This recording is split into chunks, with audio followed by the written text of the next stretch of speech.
We thank God for this great Tuesday. We thank God for our patron, Saint Anthony of Padua.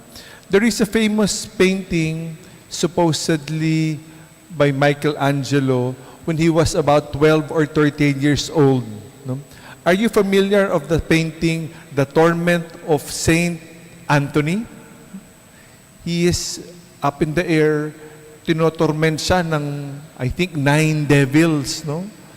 Maraming pagsusubok, maraming paghihirap ang ginagawa ng demonyo kay San Antonio, no? But you know how this torment, no? Like all of us, we are being tormented by many things, no? Marami tayong mga bagay-bagay na nagpapahirap ng ating buhay. But the gospel today, like the 2 healing stories, yung isa, hindi lang healing, namatay, binuhay, no? When death or illness torments us, no? Parang pinapahirapan tayo, huwag tayo mawalan ng pag-asa. Do not be afraid. Have faith. No, yun ang binanggit sa ating Ebanghelyo. Do not worry, have faith.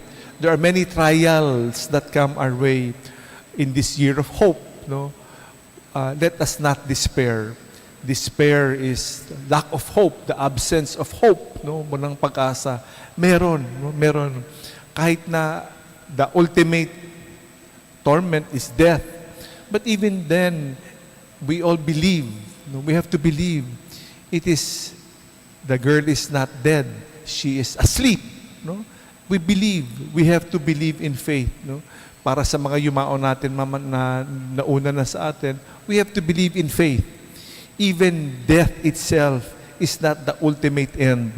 It is faith that will continuously give us the meaning to continue to go on, even after death, because of the promise given to us of eternal life.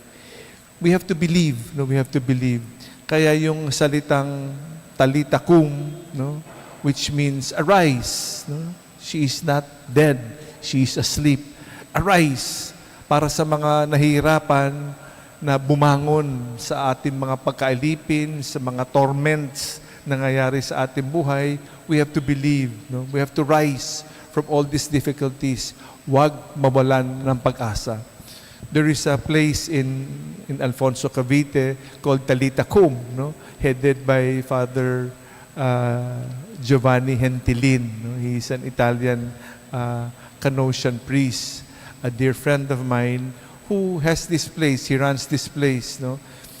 Talita Cum. It is a wonderful place of healing. No? Huwag tayo mawalan ng pag-asa. Arise, no? Bumangon ka, no? Little girl, I say to you, arise, no? For the times we have been to so much torment, no? Hirap na hirap sa buhay. Let us not lose hope. Let us not despair. Magtiwala tayo. Kumapit tayo sa Panginoon sa dulo ng laylayan ng kanyang damit, no? Katulad ng Ebanghelyo, at magtiwala tayo in faith.